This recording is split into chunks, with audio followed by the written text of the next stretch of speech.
Welcome to the Direct Democracy Diaries, the podcast where we explore the power of ballot measures and the people behind them. I'm Caroline Sánchez-Avakian. And I'm Chris Melody Fields Figueredo. Join us as we dive deep into the stories, strategies, and successes that are shaping the future of our democracy, one diary entry at a time. Hey everyone, welcome to Direct Democracy Diaries. I'm Caroline Sánchez-Avakian, co-host and BISC Strategic Communications Director. We are excited to have you back for episode 2 of our debut season. And I'm Chris Melody Fields Figueredo, your co-host and executive director of the Ballot Initiative Strategy Center.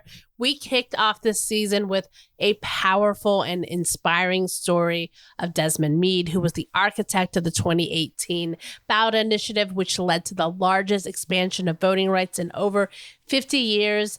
And listening to Desmond's story reminded me of when Bell Hooks said, "Love is an action." Desmond also shared with us all about leading with that love and putting the people before the politics. He also talked to us about respecting the leadership of the people directly impacted by the issue they are working on, which dovetails into today's conversation. Chris, tell us a little bit about today's topic. In this week's episode, we're going to stay in Florida, return to Florida to discuss another ballot initiative that was also an amendment for, but this time to protect reproductive freedom. Our guests will share insights about what it takes to start a ballot measure campaign, the decisions that you have to make throughout that campaign, the importance of building a really strong coalition, all those things that are so critical when you're starting out. Love that we're getting into the nuts and bolts of how to run a ballot measure. Let's get the show started, Chris. I am so excited about our guests today. We have not one, but two badasses. Our guests are Lauren Brenzel and Sarah Parker. Lauren is an organizer, a strategist, and was the campaign director for the Yes on 4 campaign, which was the 2024 ballot measure that secured 57.2% of the vote to restore abortion access in Florida. We'll talk a little bit more about that. Lauren has a decade of experience working on issues of healthcare access, reproductive rights, and LGBTQ advocacy. They are also an alum of BISC training program. We also have Sarah Parker. Sarah is the executive director of the Voices of Florida. She comes out of the Occupy movement and is a leader in the 50-51 movement. Voices of Florida was part of the coalition of organizations that were responsible for getting Yes on 4 on the ballot and throughout the campaign. That coalition also included organizations like Florida Rising, Planned Parenthood Action Network, the ACLU of Florida, SEIU 1199 Florida, and the Florida Women's Freedom Coalition. There's so many other great organizations that were part of it too. So Sarah and Lauren, welcome to the show. Thank you for having me. Hi. So happy to have y'all. So I know you, Caroline knows you, but for those who don't know you, tell us a little bit more about Lauren and Sarah. What motivates you? What drives you? As Ella Baker would ask us, who are your people? And what led you to this work? Yeah, Lauren, you want to take a shot at that first? Oh, thanks, Sarah. You're welcome. My people are Southerners. My people are folks who should not be displaced from the region they live in because they're marginalized. People like to brand folks in any state that faces authoritarianism as uneducated or uninvolved or uncaring. And the reality is people who are willing to fight in these states are facing greater obstacles than most folks in states with easier pathways can imagine. And so my people are folks who have been in the struggle with me for years. They're folks who continue to be in the struggle. And I'm about trying to figure out healthcare access. I think that healthcare access, not just in abortion, but in a variety of different forms of healthcare, is a litmus test for how healthy our society is. And our country and our states are failing to provide people with basic access to healthcare. And that extends well beyond abortion. I think about things like Medicaid expansion. I think about cuts to Medicaid and Medicare. I think about the fact that Most of us are just a few bad days away from incarceration or homelessness. And I think about a lack of services for mental health and physical health for those folks. So that's why I fight. Thank you for that. Sarah, how about you? Yeah, Lauren, that's a one to follow up. So, I think how I got into this work, I've always been very vocal. I actually started as a child being very anti-abortion just because I grew up in the South and my Black great grandmother had different stories that she'd tell me, right? When I moved to Florida and Sarasota forever ago, I keep wanting to say a decade, but it's been longer than a decade and I'm starting to show my age. Um, I saw my friends have to not even make difficult decisions, make decisions for their lives. It was never difficult. And that kind of led me to abortion work. Since Occupy, I got so inspired, like to realize that I actually had a voice, right? Like growing up as a young Black girl in the middle of nowhere in Georgia and then living in Columbia, South Carolina, you don't feel like you have a voice, right? I was always really meek. And when I started realizing I had a voice, like it just slowly pivoted until I got a call one day after I was doing a lot of BLM protests about Manatee County doing an abortion ban, right? Oh, there was that one time that I tried to do a protest outside of Planned Parenthood and Lauren had to stop me.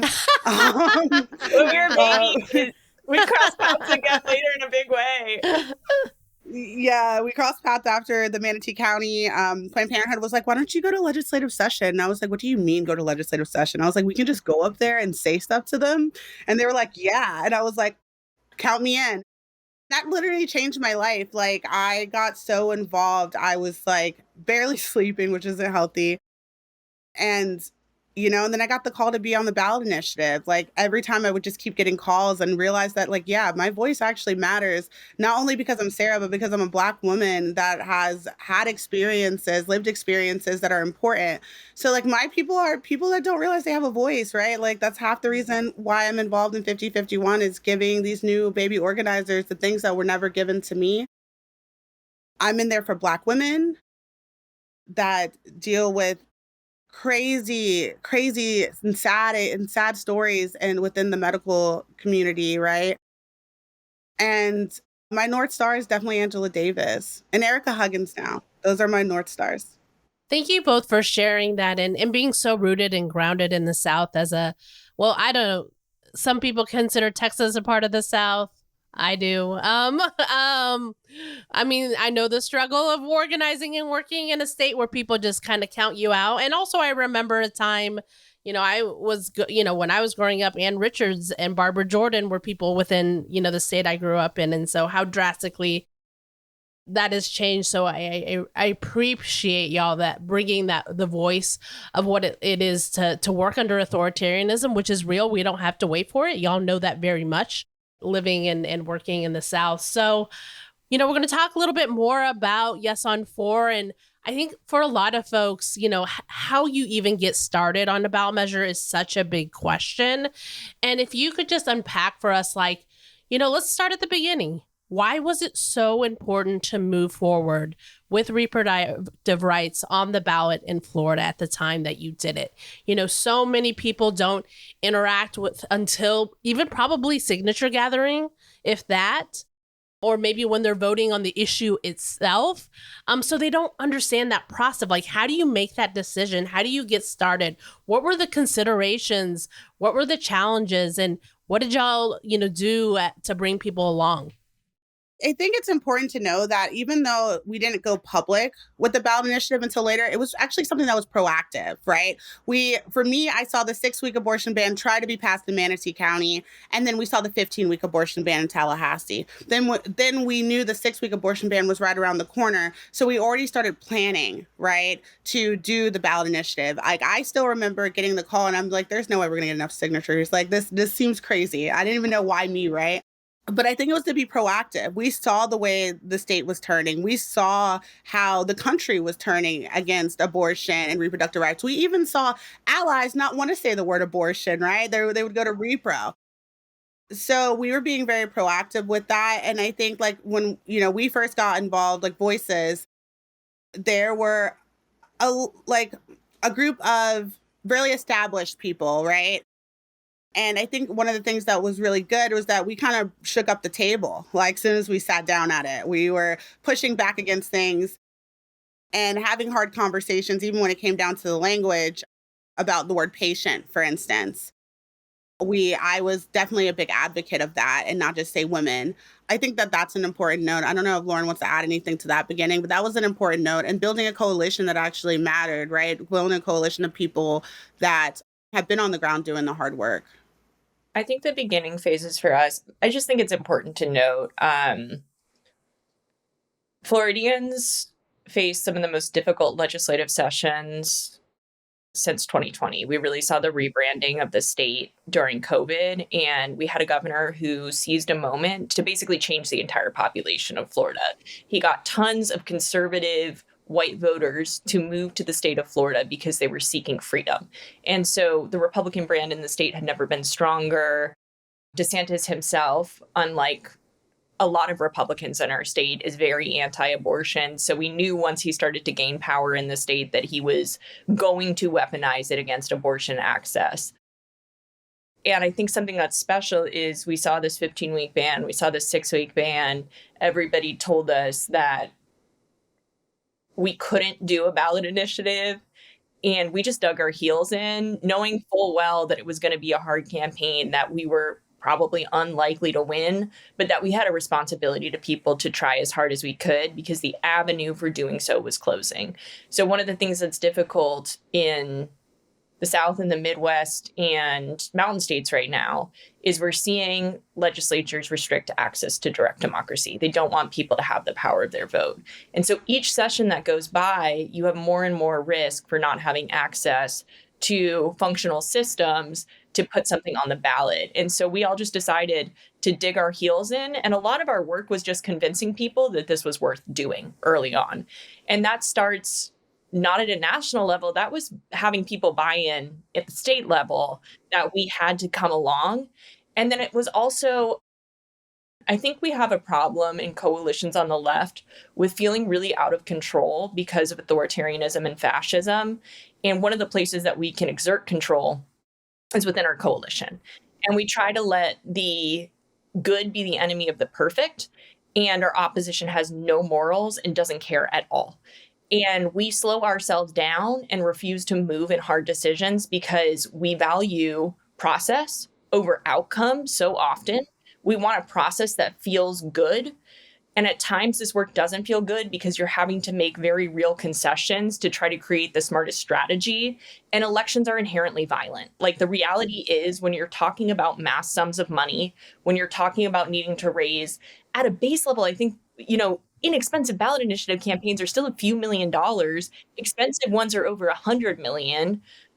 You have to set strategies that understand the scale of those resources, the power imbalances that they bring, the tough conversations that you need to have internally, and how to move externally in a functional, quick, and strategic way.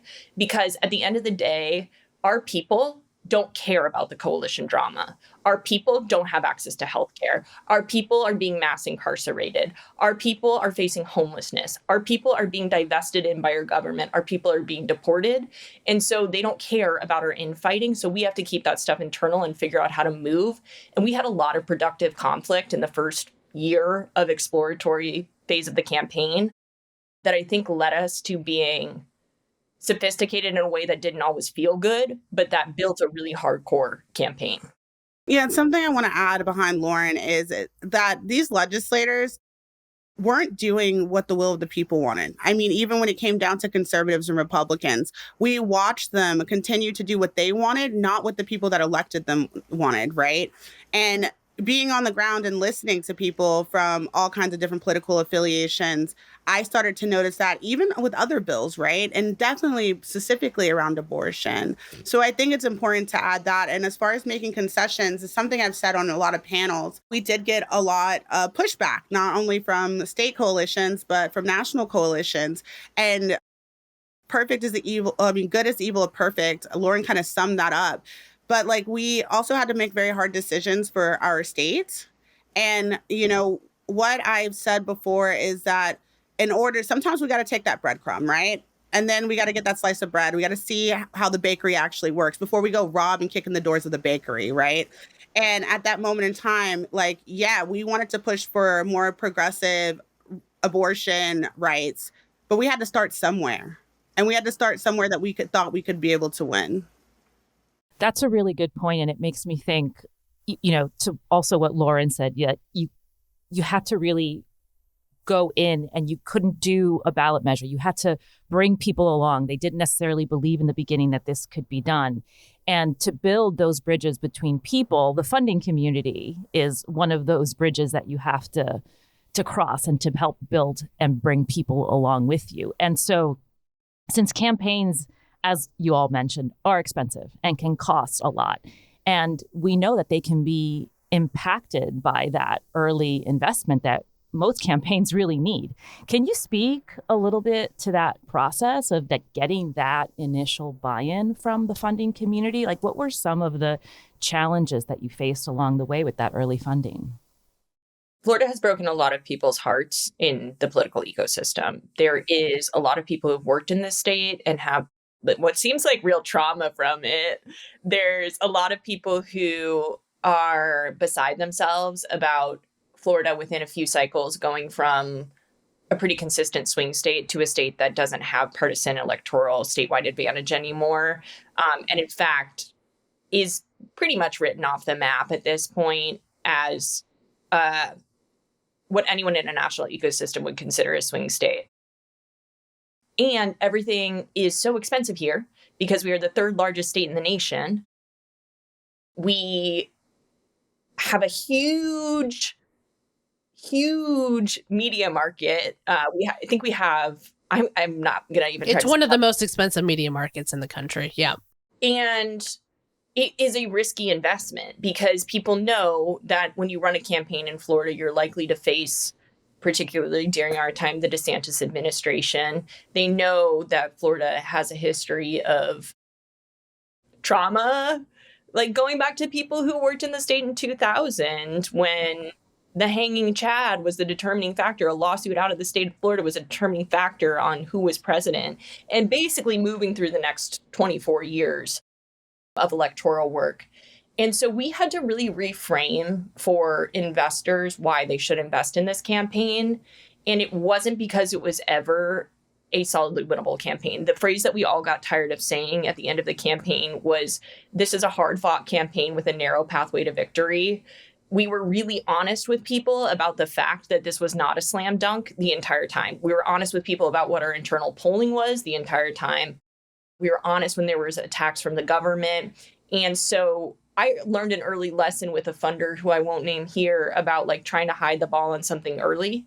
And he told me, like, this is not how you operate. This is not appropriate for the stakes and investment. And I righted course on how I engaged with that.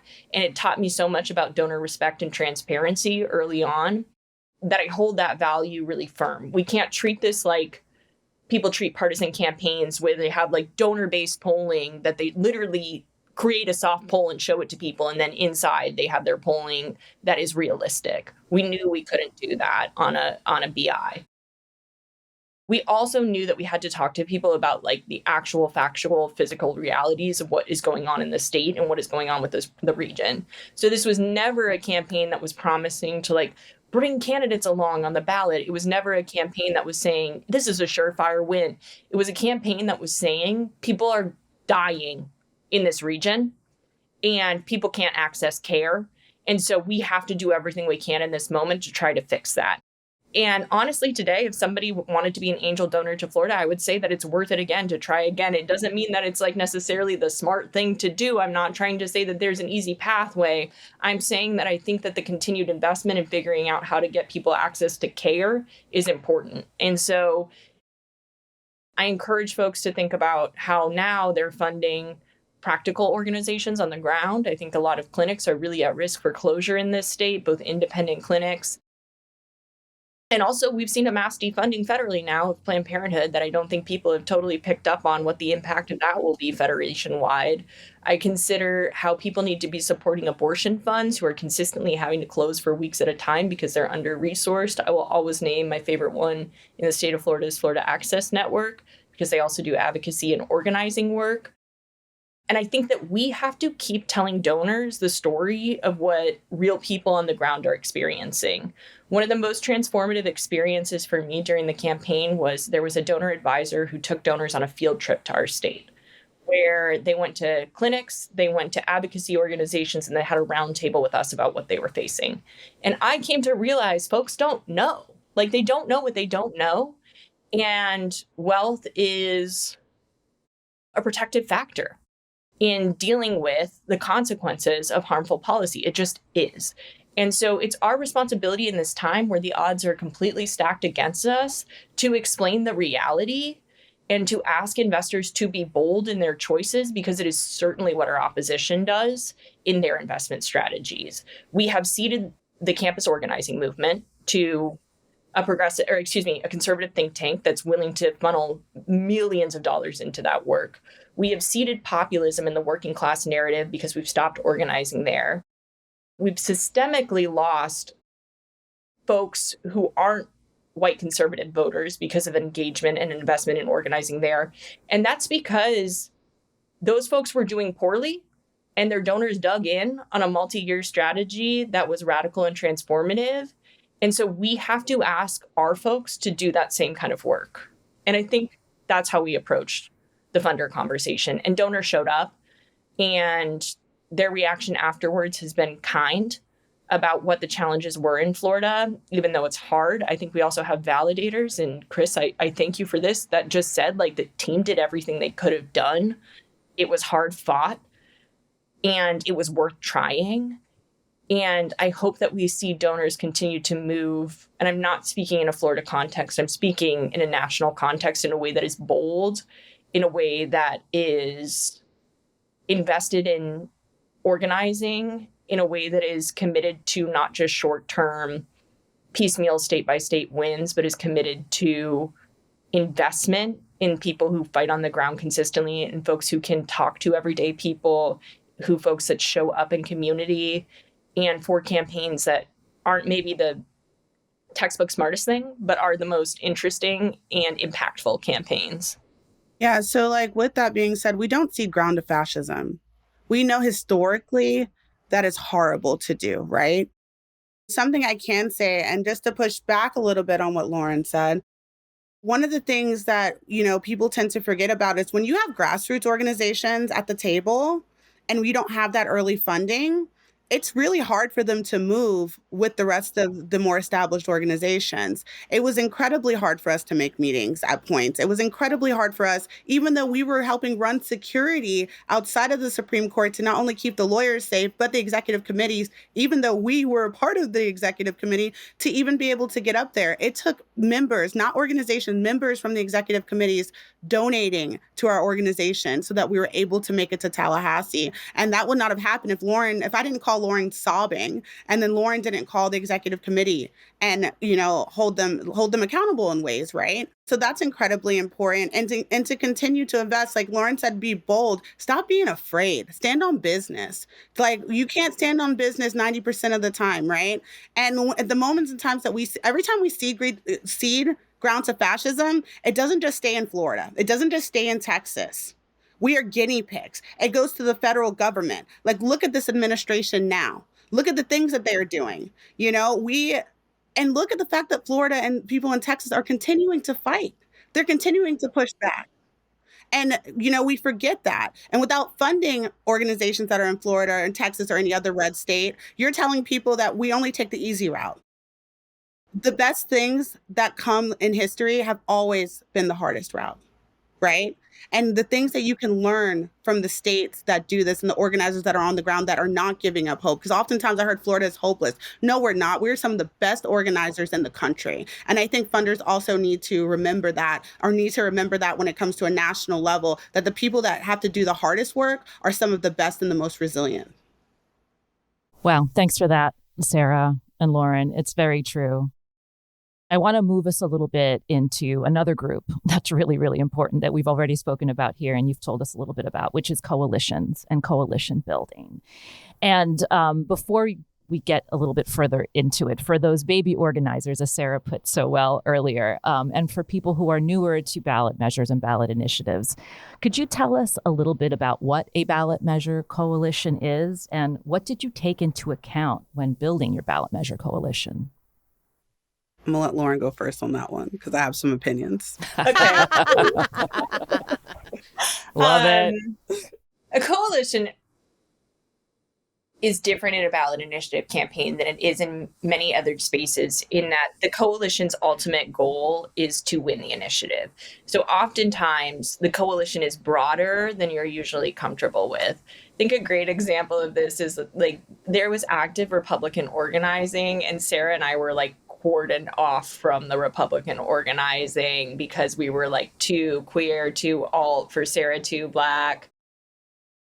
And so that's like a frustrating part that I just want to name, is like coalition doesn't look the same in these spaces. And also then you have to navigate with people what that coalition looks like. Like when I was told that, I straight up was like, you're thinking of a certain type of Republican, and like there's actually a lot of Republicans who would love to throw back a beer with me. And trying to challenge just what people's assumptions are on like who certain people can work with. Like my friend Sarah is actually one of the local heroes of talking to Republicans. And I think we have to figure out how we're bridging lines of communication, because right now we're ceding our democracy for a fear of talking to people that it's hard to talk to. At the end of the day, I don't really care if I get along with those people. I don't care if we have the same common aims. Again, I care about moving our culture and moving our people and getting wins for our people, or at least doing the best job that we can to get those wins. More broadly, the coalition that I feel deeply committed to is like our people at the table and how we work with them. And in Florida, I feel very lucky to have been mentored by someone who I don't know if she wants me to say her name on this podcast or not, so I won't. She's also Sarah's mentor. We love her with all our heart, who talks to us a lot about coalition building and what it means to be driven by people when doing coalition work. And so how are you encouraging a coalition to say it in the space? How are you setting ego aside when you're working in coalition? How are you admitting that you're going to mess up in coalition, and often across lines of power, you're going to mess up in coalition? And how are you keeping everybody united on a goal? I think something that we take for granted a lot in coalition work that I just want to name is like building real and true relationships with people that are friends. Like you need friends in this work more than anything. Sarah and I, before this, like we knew each other, but like after this, like I don't know what I would do for Sarah, but it's a lot. Like that's one of my people on this planet now. And I try to approach most folks in coalition in a way that like recognizes them as unique human beings. And I think that that's what really good organizers do, because when you have a shared understanding of one another outside of just the work, you are able to understand what your personal values are, and you're able to figure out how to move together in times that are hard conversations in a way that is compassionate. I think it's really important to have community values and norms when building a coalition. It definitely kept a lot of people safe from my mouth points and times. I think that coalition building, it's something that I had to realize was different than just being in my community in my echo chamber, right? It's something that I realized that I'm not married to these people. I'm going on Tinder dates, and I've said this on so many different panels. I'm going on dates. Tinder is still on my phone, right? Like I don't have to deal with them after a certain amount of time. And that was like my saving grace. But the one thing I could say is that everyone that sat at that table, they were there for the same thing. And I had to remind myself, and that's like the ego and the pride breakdown, right? I didn't have to love everyone. Like, yes, I walked away with friends. I walked away with mentors. I walked away with so much education. Like I would not be the executive director I was today without the coalition that was built, right? And I think another thing is thinking outside of the box when you think about who's going to join your coalition, right? And coalitions, like I do classes for 5051. And what I say is that sometimes you're walking down a path and sometimes you fork off and then you walk down that path again. When you're walking together with someone, that's your coalition. But that doesn't mean that you're not going to break off down the line, right? There are organizations that were sat on that coalition that I probably won't speak to again. And that's okay because they were there at that moment in time to win. They showed up to win, and I showed up to win, right? And I think also having different levels of experience, like you don't have to know everything to sit on at a coalition table. Like, and the people that do know everything need to recognize that they don't have to be the smartest person in the room all the time. A and B, they need to have people that are newer or innovators, right? The visionaries, the strategists. It all looks different, and making sure you have that visionary, that strategist, the person that knows how to communicate, having those different people, the doers, right, is incredibly important. And it looks different for every place. And making sure to have those people on the ground at that table and not just a bunch of national organizations is very, very important when it comes to ballot initiatives. It's something that I doubled down on consistently. And definitely like something I had to break down my ego and pride about with Florida. Cause like you mentioned earlier, like who's my people? Floridians are my people, right? Even though I'm still working on a national level right now, Floridians are still my people. And it was hard to see national groups come in. I think I voted no about them being there in front of their face at one point. It was incredibly hard, but I had to put my ego aside because that was what's best. Well, that at the time was what was best for Florida. And I had to remind myself of the patience that would be harmed, right? And that I wasn't the smartest person in the room. And I just because I knew Florida didn't mean that I understood the media market, right? Or didn't mean I understood digital media. And so building this taught me a lot. It taught me a lot. I didn't have to sit next to someone that had I didn't have to give them a purity test each time, right? You're not, if you do that, you're going to sit in echo chambers and you're not going to hear the new ideas and new strategies or new innovations. I really appreciate, especially given the times we're in, right? I mean, let's be honest with ourselves. We're always in these kind of times, right? We aren't on freedom side yet, right? And I appreciate the honesty about moving across difference. Sometimes you aren't going to like people in a coalition or in the work, and that's okay. We have to, I think, do a better job of like really understanding what it means like to be in principled struggle with each other. So I really appreciate both of your honesty. Like, it's not going to be perfect. There's no cookie cutter way to do this. Coalitions are just messy by nature because human beings, we are so effing messy, right? We're in Mercury retrograde right now. Like, it's just a messy, messy time. And I think, saying sort of, I think one thing that would be, because y'all have mentioned it a couple of times, there's the coalition that you work with, and I think maybe folks have a less of a glimpse into an executive committee and what that is in a ballot measure, which also is going to have some competing priorities too, right? That is where a lot of the decision-making body will happen in a ballot measure campaign, and then you also have your coalition. So how do you build alignment and trust across these different types of bodies that do work for these different formations that do work around a ballot measure? What were some of the critical tools that y'all might have used when there was maybe this difference in struggle that you had to confront, and what are some lessons you learned in that? One of the things that I think is important, so I'm more of like a people person more than a technological or analytical person. I'm like a people emotion person. And one thing that I kind of live my life by now is open-mindedness and willingness, right? And trust. If you don't have trustworthy people or people that the community trust on your executive committee and you just pop up, that coalition is less likely to trust you, right? The people that have already been doing the work. And I think that's one thing that we had. I can say like a majority of the people that sat on the executive committee were either very well known personally in the community or their organization was very well known.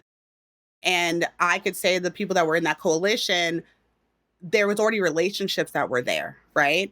And being honest and open-minded, and giving them a little bit of autonomy to move in the way that they could move, to move in the way that they wanted to move was incredibly important. And also making sure that they had funding to be able to move was incredibly important, right? Because we go back to one of the first questions, like Florida has been defunded. And we still all came together and created this beautiful, amazing system and infrastructure that I will say still exists. And we were able to mobilize the Tallahassee and kill hundreds of bills because of the infrastructure of Amendment 4. So I think that we've all been in the trenches. And unless you've been in the trenches, specifically in Florida, alongside the people in the coalition and the executive committee, there would not have been that trust, right? And we had to trust each other, even if we didn't get along. So I think that I'm going to add that to like just a personal opinion. Having that open-mindedness, that trust, and that willingness to communicate was incredibly important. Having those meetings with each other was incredibly important. And Lauren was really good. When I talk about communicators and strategists and visionaries, Lauren was all of those things in the executive committee and communicating between the two.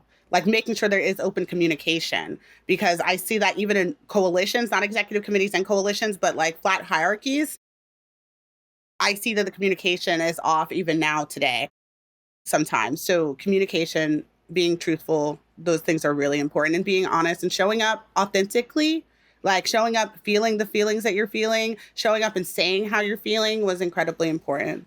I want to know where your Cancer placement is in your chart. Sarah. I can find out at the end. I'll let you know. I'm a Scorpio, though. My daughter's a Scorpio. I know where the sting in the fire comes from now. Lauren, do you want to add anything? I think the only other thing that I would add is these pathways become a lot clearer when you're truly in the struggle. Like, we were facing really scary stuff on the campaign. We had the full state weaponized against us. And so we were facing serious fears about criminal investigations, civil investigations. We had the state reports written against us for being fraudsters. Still, if you Google me, my Google history is like I'm a fraudster, which kills me because I'm a very by-the-book individual. I was raised Catholic. I have a lot of guilt. We had, Heritage Foundation appointed to what was supposed to be a neutral board to change our ballot language. And this story is not unique to Florida. We see ballot initiative campaigns consistently interfered with in a way that if they were candidate campaigns, it would get more attention and people would be more fearful. But what that meant in the executive committee was actually we became so bonded over our need to keep each other safe and sane in that campaign that there was a point by the end where, like, if anybody had been sideways to anybody at all, I would have come for them because we were so in it together. Like, I kept telling people by the end that they became honorary Floridians because of how gritty they were willing to get on this campaign within the state. There are people that I've come to respect in a way that I just could never fully conceptualize, where like every time somebody was having a hard day, somebody else came in and picked it up. And then I will always say this in specific, the ACLU of Florida, the way that they worked in partnership with the Elias Law Group to keep us like safe, I can't express enough protection for that, because part of what authoritarians do is psychological warfare. And there is psychological warfare of having systems weaponized against you in a way that is political violence.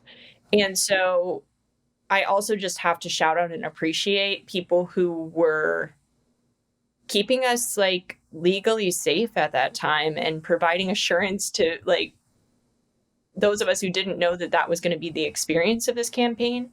I think we knew that it would be rough, but it was so much worse than we ever could have conceptualized. And there's so much that like, I just don't even know how to share now that we're out of it. I just will always hold a love in my heart for those folks and what they did for the team. And the executive committee ultimately just became really a special place. Despite, like Sarah said, like there's some folks who I ended up being lifelong partners with. There's some folks who were probably never going to be close, but I would, always look back on that time with just a deep appreciation of people being curious about their skill sets, about people really leaning into their skill sets and trusting other people, and about the bravery that was in that executive committee. I want to plus one what Lauren said and say, like, yeah, no, like me and Lauren actually had conversations, like how we felt about anyone, like that stayed very eternal. And externally, like you didn't come for any executive committee member or coalition member in front of anyone. Like it was just, there was trust there. There was loyalty there because everyone wanted to win. And we were very protective towards the end. We were extremely protective and we definitely leaned on each other emotionally. I know me and Lauren, at the beginning, I was a mess. At the end, Lauren was a mess. So, like, I was calling Lauren at 10, 11 o'clock at night, being like, I don't know, and it was a nice balance. It was nice to have someone to lean on. And it was just not Lauren. There were multiple other people that we could call and we could lean on. And it was incredibly scary, definitely being like a Black woman in Florida. And everyone else says that they weren't shocked about what DeSantis did. For someone doing their first campaign, I was incredibly shocked. But I felt safe and I felt like I could fall back if I needed to when I needed to. I mean, the level of cruelty that they just continue to like one up themselves is just, even if you want to, you can come to expect it. It doesn't make it hurt any less. And I appreciate you're both demonstrating like the deep and really authentic care for one another. There's this beautiful photo from our conference that is going to be the cover art for this episode of you, Sarah and Lauren, looking at each other with this huge smiles. I can feel that love in that photo. I can feel that love that you have for each other in this conversation. Lauren, you said like y'all didn't start off, you knew each other, but you didn't know each other like you know each other now. So like, how, and you talked a little bit about how like, the safety and care showed up through the support of the ACLU. How did that, what are other ways that care showed up in the coalition? And to what Sarah, you said, y'all left something behind in that campaign. There's an infrastructure that outlasted. How has that care continued to manifest since Election Day? Yeah, I mean, as a new ED, I think that I wish I would have known before I stepped into the executive director position, like what an executive director was. Call me anytime. I'm going to. So like going and you know what, Lauren, since you brought that up, me and Lauren knew each other from Planned Parenthood, right? And they had yelled at me via text that told me I couldn't do that. They yelled at me in a Lauren way, or what I call talking Planned Parenthood. And then later on, we did a direct action and Lauren accidentally got arrested, but didn't know they were part of this direct action. And that was my fault. And I didn't come clean about that until the coalition building. And I was like, hey, you remember that time? And they're like, yeah. I was like, well, this was the plan. And it kind of like flipped, right? So like Lauren is someone that I can call about anything. There are other people that there's like Black women that check in on me all the time, right? As an ED. There's one woman that was from the coalition that fiscally sponsored us later on when I had filed our C3 paperwork wrong, right? I have mentors now. I know that if I'm freaking out about funding or I'm trying to build a board, that I can lean on them. And I don't think that I would be the ED that I am today. That is still a baby ED, right? Still growing. Voices is actually now we're legitimized, even though we were already doing the work, but we know how even movement spaces can be inherently racist and inherently biased. We are legitimized now. So we get to sit at tables, even if no one wants us to, because we earned that spot, right? And that infrastructure, people are excited to fight back now. Even though we lost, people know that we got a higher percentage, if I'm not mistaken, than Trump, right? And we might have lost when it comes to on paper, but we won when it came to our heart and being able to push forward, because people had lost all hope. And even after November, we saw a little bit of hope lost, but people got back up and utilized that infrastructure, utilized that energy, and they continued to fight. This gave people in Florida more hope because they realized that the nation hadn't really turned their back. Certain people in the nation, certain funders in the nation hadn't turned their back on Florida. So I think that care and that love is still very much so here. I think it shows up in different ways. And because it shows up for me, now these new organizers that are starting, their own nonprofit across the country because of 5051, I get to show up for them, right? And you get to pass that baton. Like for me, I feel like I had to take the baton and run with it. Like I had to snatch it out of everyone else's hand and run with it. Now I'm like, here, I want to prepare you to take this baton because I want to give you what was not given to me. And I can say this coalition, the executive committee, this ballot initiative put me in the position that I am today. Like I would not have known any of you. I wouldn't be on this podcast. And if it also wasn't for Lauren and other people advocating that I start going to panels, also because I talk my talk and I don't care. I'm going to say what I say and I'm going to stand on business all the time. I would not have gotten opportunities to be in rooms that I should have been in to begin with. So, I think that answers your question. I hope it does anyway. It does. Yes. Thank you. Lauren, how about you? I think that care shown throughout the campaign also just look like people caring for our patients and people really wanting to figure out at the end of the day how we were going to protect people and revisiting that as much as we could. When things were hard, it was important to look at what we were fighting for and who we were fighting for. I would watch our patient stories like on repeat during some of the worst days of that campaign. And there were times when I was feeling down and then I would talk to a doctor and I was like, what am I like upset about? So I think also care looked like consistently revisiting why we were doing this and consistently grounding ourselves in the real stories that we were hearing in our state. Yeah. Lauren, Sarah, could you tell us a little bit about BISC and how we showed up for you all during the campaign? What was that partnership like?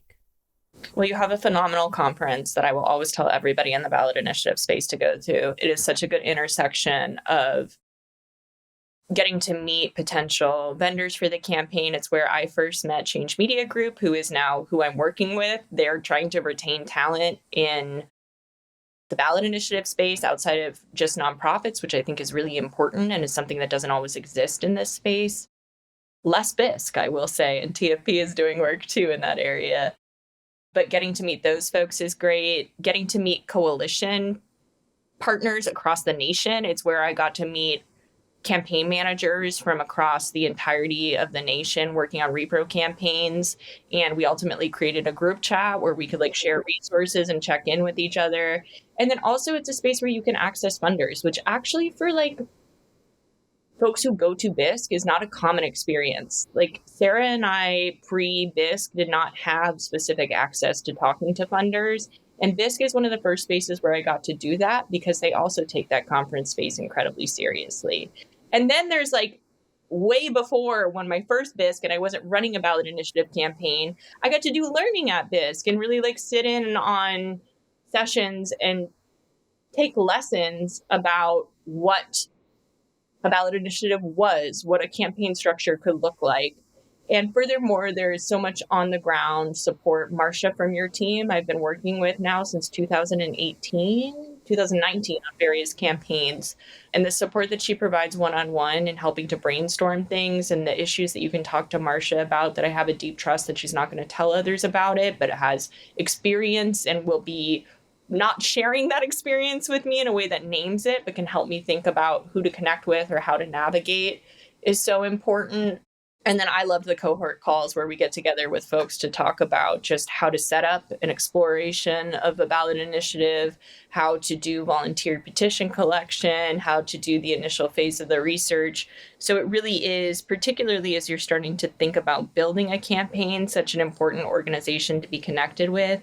And then finally, I think that y'all are really moved by mission and purpose. And so having a validator at the national level who says like, hey, this work is important on a people-based level. And so how do we engage with these campaigns that, again, might be difficult, is so important in this landscape. And I think it's one of the things that's so unique about ballot initiative campaigns is just the expansiveness and the space and place that these campaigns take form, which is, I don't know how the states that got ballot initiatives are the lists that they are, but it is a mix of like, yes, your California's and some of your more progressive states, but it's also like Florida it's Ohio, it's Arkansas, states that are a little unique in how they're structured. And so it really does bring it to the people in a different way. I love hearing that, Lauren. And it's so interesting to hear about the connections that are made at the Road Ahead conference because, our takeaways are what we see right in front of our faces and what's happening at the conference. But when we hear, oh, there's this other group that met up afterwards and we're still connected online, these are some of the stories like we don't know. And it's just so heartening to hear that these connections are happening, that they're growing, and y'all are taking it offline away and building on it is just so heartening. Did you want to add anything, Sarah? Yeah, so I got my first biggest funder at the BIS conference. This conference was one of my first conferences out of the state of Florida. I was so anxious, but it was nice to be there because I felt like an equal. I also got some relationships that I still utilize today, like Black Feminist Future. I'm officially a member of that. I got to meet Ohio Women's Alliance, where Rhiannon is like one of my biggest mentors and one of my biggest advocates, not just for like voices, but just specifically for me as a Black woman, as a Black ED. And you guys have put me on panels when I was like, I don't understand why they're calling me, but okay, like I'll do it, right? You're fired. That is why. Exactly. We want realness. Yes. I've learned that Lauren's definitely put that into my head because imposter syndrome is real, right? Lauren's definitely put that in my head, getting the opportunities. I don't think I would have gotten an opportunity to go to other conferences had I not been to that conference. And like I said, like I might have been a new ED, not new organizer, but like new in that kind of space. And I didn't feel like that. I felt very welcomed. It was a great time. It was a safe space, like living and being in Florida, fighting for my life as an ED, fighting for my life as an organization, fighting for my life as a Black woman with the capacity to get pregnant, fighting for the life of my friends. Like that was a good escape. And it was definitely needed. And I got again to meet funders that took me serious. So you guys have helped out a lot in that way. And Chris has always said I could call them, which I keep forgetting about. And I put a note in my thing. So I'm going to start calling you. Listen, Lauren knows this very well. Like once you got my number, you're like stuck with me. Touche. No, I just, as someone... I like to say I'm a millennial, an elder millennial. I'm in my senora era. I'm in my auntie era, and it's young folks to me, right? Like you are the presence of movement work. And Sarah, when you were talking about like, yeah, I wasn't taught a lot of these things, but I want it to be better for someone else. Like I feel that so deeply because I had this very same experience as a queer Latina who was like not invited into a lot of rooms, and I'm like, fuck you, I'm gonna make sure that other people don't have that experience. So yeah, well, you're gonna have my cell, and you're more than welcome to text me anytime. You mentioned millennial. I found out there's a thing called a zillennial. Like a Zoom millennial? Yeah. Yes. And I think I'm a zillennial. And I've been telling my youth chapter that, and they're not taking me very seriously. And there's a zennial too, like the cusp of X in millennial, which is where I'm at. So we could talk a whole episode about this. So y'all have alluded to this several times, right? It's like we are living in a time of fascism and authoritarianism. Like we don't have to wait for a shoe to drop. It has already dropped a while ago. And y'all know that very deeply in Florida. And, we are living in a time with the even further erosion of our democracy. And that is true for ballot measures as well, right? There were unprecedented attacks that y'all faced with Yes on 4, right? Like I use it as an example and you can talk all about it. Like, that is every move that the state made against y'all, the state violence and is a play out of the textbook of authoritarianism. So, talk to us a little bit about that, how y'all fought through it and how you see that might continue to manifest across the country. Yeah, I mean, I do want to go back to just protest arrest in the South. Because I want to know, I think 4 members of our executive committee had been politically arrested. It might have been 5. And so the weaponization of organizing, like there's nothing in the Trump administration moment we're in where activists and organizers have started to be arrested at a national scale that is, I think, in any way surprising to anybody who's been working in an authoritarian state context. But even with that level of preparedness, I wasn't anticipating. And I do want to just move back to, I think, a moment that we reflect on in Florida still is the Amendment 4 campaign in 2018, our voter rights restoration campaign. People really focused on the fact that they reduced the number of people who would be impacted by that initiative by basically putting Jim Crow era poll taxes on people who couldn't pay their fines and fees from being previously incarcerated. But the other thing that we saw that gets talked about less is that in 2020, there was basically a public humiliation ritual of predominantly Black voters who had been previously incarcerated who were arrested for voting after that election cycle and were basically paraded out into a media circus with trumped up charges. And I think only one person actually faced even a trial in that case, but were publicly humiliated into being fearful of voting. With Amendment 4, we were subpoenaed multiple times for stuff that was why do you keep subpoenaing us for this? We, in the last 2 weeks, got sued 22 times that they were clearly, if we won, going to try to kick us off the ballot. We had multiple 100-page reports written on us that if you actually look at them, there's hundreds of blank pages in them, but they became this messaging tool to talk about how fraudulent we are. They released a TV advertisement at the same time they did one of these from the Republican Party of Florida called Fraud or Flawed. So there was clearly collusion between state law enforcement agencies and the Republican Party of Florida. We learned after the election that there was an alleged, and I'll use the word alleged, funneling of Medicaid settlement money that should have gone to the Agency for Healthcare Administration away from people who deserve Medicaid, of which I want to note, because we don't have expanded Medicaid in Florida, is predominantly children. And in 2024, 600,000 children were kicked off the Medicaid rolls, while we saw $10 million being diverted in settlement money to what is allegedly a political slush fund that ultimately funded, allegedly, the anti-cannabis political committee. We saw Heritage Foundation employees being appointed to what is supposed to be a neutral board that puts language on the ballot, to write language that basically said we were giving away free abortions to minors without parental consent. I do want to note 57.2% of Republicans voted for that. And they would have written the expansive policy for us if we had won.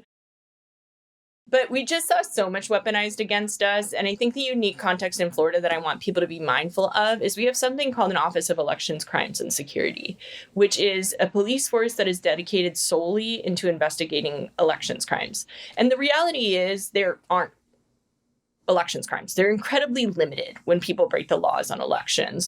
And they're often incredibly minor infractions, like people who didn't know that their rights were restored, who voted unintentionally, somebody who mishandled a vote by mail ballot. And they tend to be, again, handfuls of incidences in a state as large as Florida, but really nationally.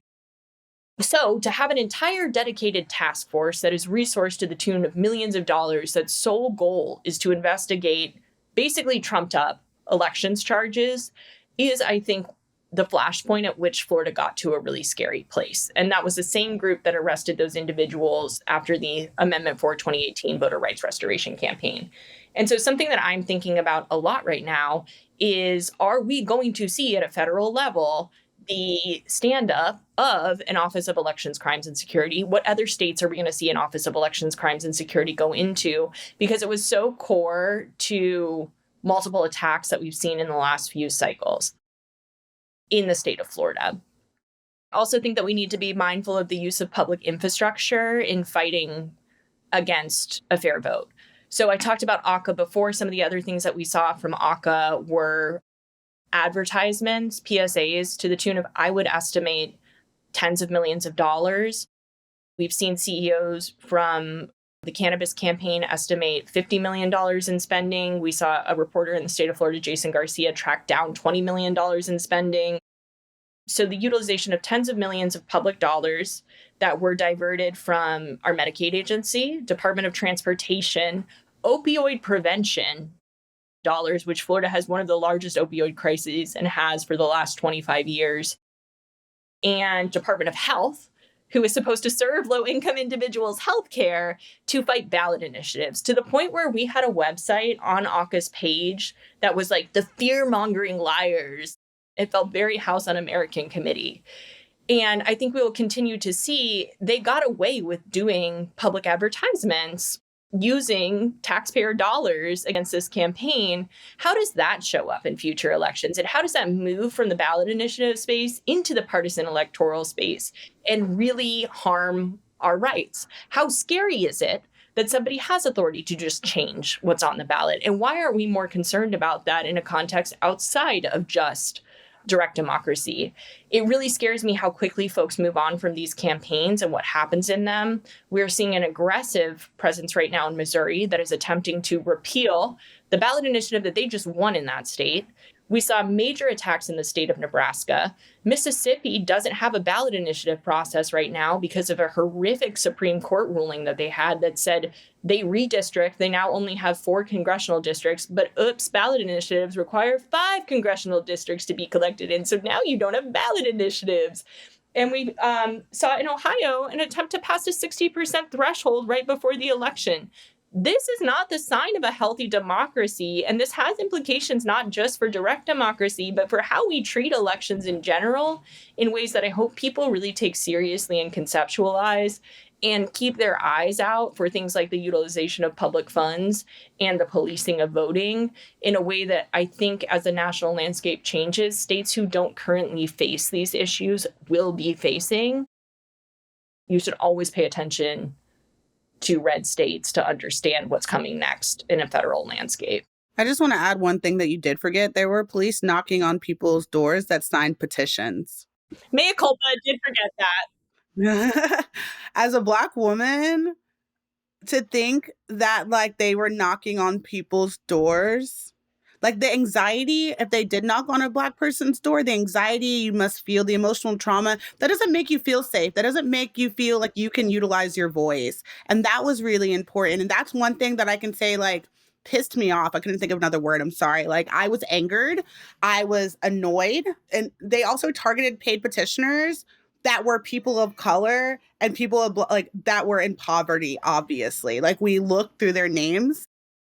And we would look at that every single day to make sure that were they arrested again. That was really problematic for me, but they know exactly what they're doing. And now that they got to do that in Florida, like Lauren just said, like, it's really easy to say a lot of things from a high rise in a blue state. It's really easy. And I said that to someone on Twitter once, like, it's super easy. But when you're out here on the ground, it's incredibly scary to utilize your voice. It's incredibly scary to utilize your autonomy. It's incredibly scary to push back against fascism. And one of the things that I've been teaching lately is like, what is fascism? And people are like, oh, you just throw that word around. No, we don't. Ultranationalism, power being in one party or one person, scapegoating communities, and utilization of police. Like, we are living under a fascist regime right now. And it's not like we're a slippery slope. Like, no, we're already here. We're not on the highway to fascism. We have pulled up to the house of fascism. We have walked in the door and sat down at the table. So to think it's not going to happen to you is incredibly naive. That's so real. And I appreciate y'all. Just like, we're here, y'all. We are at the door. We are sitting at the table. So obviously the results were not what we all hoped for, even though 57% of Floridians said yes. What is the one thing that you are the most proud of from the campaign? I had a day shortly after the election where somebody told me that the thing that I needed to take away from this was that there were people who were young organizers who this was, I'm going to cry. This was their first campaign, and it was their entry. I know the person. It was a thing that like brought me peace during that time. I think she would be okay. It was Christina Uribe from Gender Action Equity Fund. And it was the most comforting thing that anybody said to me during that time. And I think that I got the name of the org wrong, Chris. I'm incredibly sorry. It's fine. You're fine. I then didn't know how to fully internalize and believe in that. And I was at legislative session with the anti-petition bill, and a young woman got up and in her testimony said she knew that this was not a fraudulent campaign because she had been a petition collector and it was the thing that brought her into the movement. And she was a junior lobbyist for an organization. And so I got brought in on a losing campaign. My first big campaign was the Andrew Gillum campaign in Florida in 2018. It was the only other campaign that got even close to breaking my heart as much as this one did. It was my first electoral campaign where I was a director. And it reminded me that training up on a hard campaign is critical for having really good skills as an organizer. So I'm proud that we provided people with a campaign to feel really committed about and excited about in a year where they maybe didn't feel that about other ballot options. I will forever take that with me. And I hope that there are lots of young people across the state of Florida for whom their organizing experiences on this campaign were impactful. That is the thing that I feel proudest of. Yeah, I feel proudest of how everyone showed up. One thing I would always mention on the campaign, it's something that we mentioned to begin with, and I would sometimes use for grounding, was what's after this? What happens if we lose? What are we leaving behind? And I mentioned it before, but I'm so proud of the people that just started, that are now taking the reins, that are getting involved, that are staying involved, that are fighting. I'm proud of how Floridians refused to give up. And that was a hard loss for some people. I remember I had to go on stage, which, man, I'll always remember that. I had to go on stage and give this hurrah speech. And by the time I walked off stage, I looked at the comms team and the way that their face looked, I was like, we just lost. And they were like, yeah, but we have to hold. We need to make sure. And I just turned my back and silently cried. And then they were like, okay, you have to get back up there and do this other speech. So sucked it up, went back up there, and to see all those people that were crying, those are the same people that are back out in these streets, and they're not giving up hope. They're fighting like hell. I'm proud of the fact that we showed the country that we're worth fighting for and that we're going to show up the best way we can every single time, and that Florida is not hopeless. Actually, we're full of hope and we're full of resilience. And I'm proud of the people, the experienced organizers, the new organizers, the people that were organizing before but weren't new or experienced. I'm proud of the grassroots organizers that showed up. I'm proud of Lauren. I'm proud of the executive committee. I'm proud of the whole campaign. Let's be real. Even the vendors, even the national groups that I consistently push back against all the time, every day. I'm proud of my state and my team. You've provided so many insights already into your lives as personally and professionally, what you all went through in creating this campaign from nothing. And for those baby organizers who are tuning in right now and are just starting their career in advocacy or politics, what is something that you both wish you knew as a young organizer? That it's okay to talk your talk. That it's okay to shake the table sometimes. That if people don't want to sit, people don't want you to sit at their table, build your own. And sometimes if people don't want you to sit at your table, you need to do some introspection. And there is a level of respecting the experienced organizers on the ground, also while still holding to your morals and your values. That you don't know everything. That pride and ego will get in the way each and every single time, and it shows up in different ways. That you should do ecosystem checks.